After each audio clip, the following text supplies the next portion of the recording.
사순절 29일 십자가 죽음의 날이 가까이 올수록 죄에 대한 두려움과 은혜에 대한 감사와 감격이 더욱 넘치는 하루가 되길 기원합니다. 지도자는 대표성을 띠고 인도하는 역할을 합니다. 그래서 지도자의 성향과 강조점이 그 공동체 방향과 실천을 주도하기 마련입니다. 여기서 주의해야 할 점이 있습니다. 지도자는 주인이 아니라는 것이죠. 진정한 주인은 따로 있습니다. 그렇기에 진정한 주인의 길을 배우고 그 길로 공동체를 안내하고 또 공동체와 함께 실천하며 솔선하는 사람들이라는 사실을 잊지 말아야 합니다. 그렇지 않고 자신이 주인이 되어 그릇된 길로 인도할 때 공동체가 주인의 뜻에서 멀어질 수 있습니다. 예수님 당시 유대 공동체의 지도자들이 그랬습니다.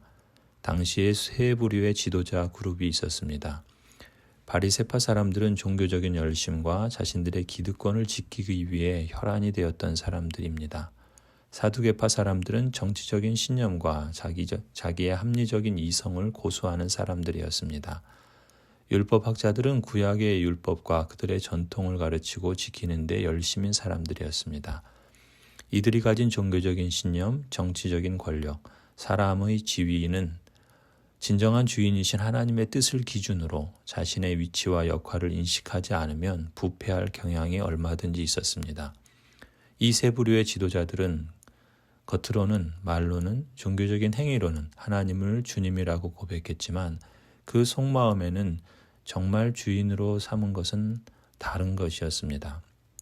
돈이나 명예나 권력이나 또 지위나 그것을 이용한 힘, 문자적인 율법 해석에 기초한 그릇된 신념 이런 것들이었습니다.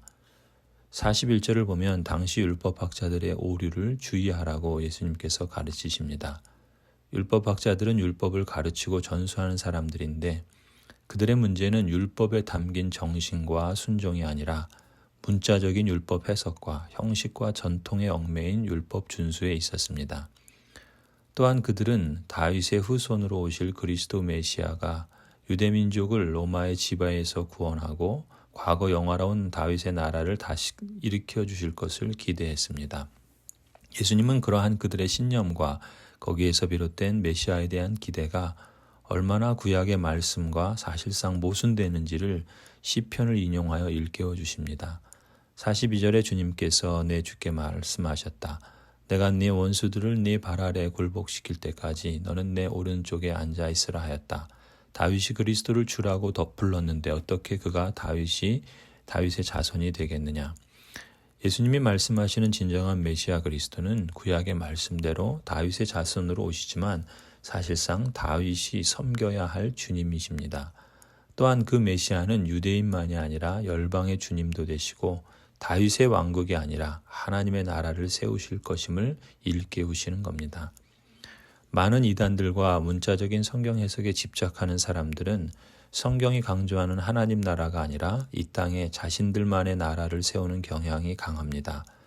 구약의 율법이 안내하는 바른 정신과 신실한 순종이 아니라 문자의 얽매인 해석과 형식에 치우친 경직된 실천, 자기중심적이고 이 세상의 복을 추구하는 이원론적인 영성, 예수님의 주님 되심과 그에 따른 진정한 제자도가 아니라 자신의 소원을 만족시켜주는 메시아와 헌신이 결여된 제자도를 따르는 모습으로 나타납니다.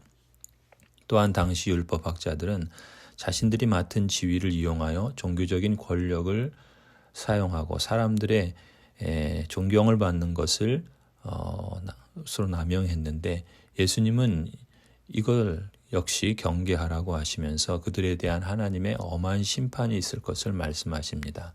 46절에 율법학자들을 조심하여라. 그들은 예복을 입고 다니기를 원하고 장터에서 인사받는 것과 회당에서 높은 자리와 잔치에서 윗자리를 좋아한다. 그들은 과부들의 가산을 삼키고 남에게 보이려고 길게 기도한다. 그들은 더 엄한 심판을 받을 것이다. 이런 모습은 오늘날 이단들에게서도 쉽게 드러납니다. 통일교, 신천지, 구원파, 만민중앙교회 같은 이단들뿐만 아니라 오늘날 개신교 교단에 속한 교회와 종교 지도자들이 많은 사람들의 인기에 편승하여 종교적 권력을 오용하거나 남용하는 사례들이 적지 않습니다. 또 이어지는 말씀을 보면 예수님은 진정한 주인이 누구인가, 제자도가 무엇인가를 일깨워 주시기 위해서 부자와 한 가난한 과부의 헌금을 일례로 들어 말씀하십니다. 예수께서 눈을 들어 부자들이 헌금교에 헌금 넣는 것을 보시고 또 어떤 가난한 과부가 거기에 렙돈 2닙을 넣는 것을 보셨습니다. 부자들이 자신이 소유한 부에 합당한 헌금을 많이 했는지는 알 수 없지만 예수님은 오히려 가난한 과부가 부자보다 더 많이 드렸다고 평가하십니다. 내가 진정으로 너희에게 말한다. 이 가난한 과부가 누구보다도 더 많이 넣었다. 설마 부자들이 가난한 과부가 헌금한 액수만큼도 헌금하지 않았기에 이렇게 말씀하신 것은 아니겠지요? 헌금의 양으로 보자면 2렙돈은 아주 적은 양입니다. 아마도 예수님이 이렇게 말씀하신 것은 양의 많음일 수도 있지만 정도의 많음으로 보입니다. 4절에서 이렇게 말씀하시죠. 저 사람들은 다 넉넉한 가운데서 자기들의 헌금을 넣었지만 이 과부는 구차한 가운데서 가지고 있는 생활비 전부를 털어 넣었다 말씀하십니다.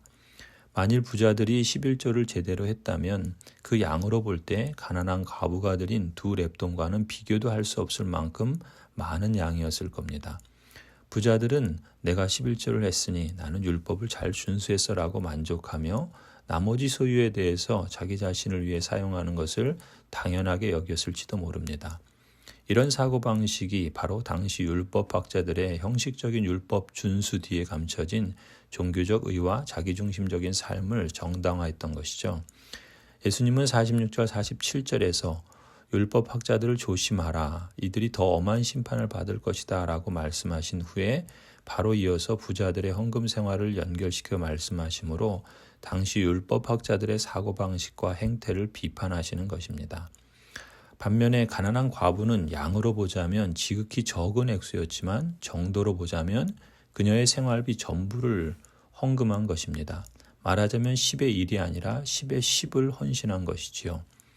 예수님이 부자가 아니라 가난한 과부를 칭찬하신 것은 진정한 제자도의 정신과 실천을 이 과부에게서 보았기 때문입니다.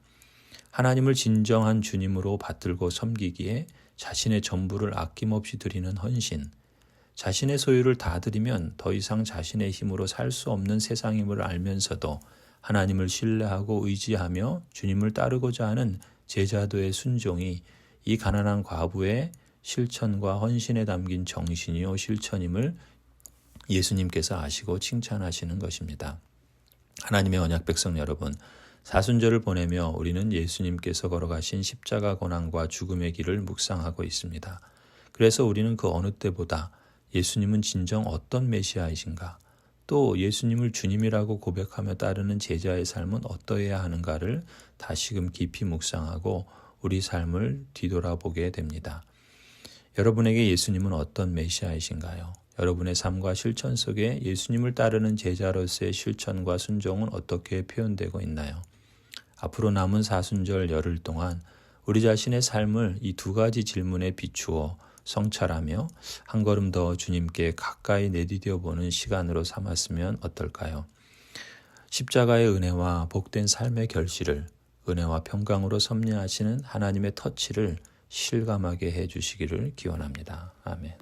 능력과 사랑으로 영원토록 자녀들을 돌보시는 전능하시고 자비로우신 아버지, 이 하루 주님만을 신뢰하도록 은총을 베풀어 주옵소서. 오 아버지, 주께서 진리와 의로 이 세상을 통치하고 계심을 믿는 믿음을 주옵소서. 제가 주의 나라와 주의 의를 먼저 구하면 그보다 덜 필요한 제 모든 것을 채워주실 줄 믿는 믿음을 주옵소서. 내일에 관해 아무 염려하지 않고 지난날 베푸신 주님의 자비들이 지속될 것을 믿는 믿음을 주옵소서. 오늘 일어난 일들 속에 드러난 사람의 목적을 볼 줄 아는 믿음을 주옵소서.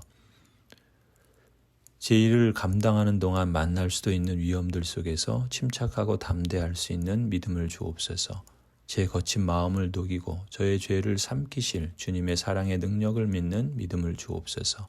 다른 사람들이 저에 대해서 완악한 마음을 품을 때 힘보다 사랑을 신뢰할 수 있는 믿음을 주옵소서. 질병과 죽음과 모든 흑암의 세력을 이기실 성령 하나님의 궁극적인 승리를 믿는 믿음을 주옵소서. 주께서 저를 불러 인내하게 하신 고난들에서 유익을 얻을 수 있는 믿음을 주옵소서. 제 사랑하는 사람들의 안녕을 주님 손에 맡길 수 있는 믿음을 주옵소서. 제 선조들이 신뢰하고 의심하지 않았던 오 하나님, 이 시간 제 마음속에 헛된 근심과 두려움을 제거하여 주시고 제게 즐겁고 활기찬 마음을 주시고 평강 중에 주님의 뜻을 행하게 하옵소서. 예수 그리스도의 이름으로 기도드립니다. 아멘.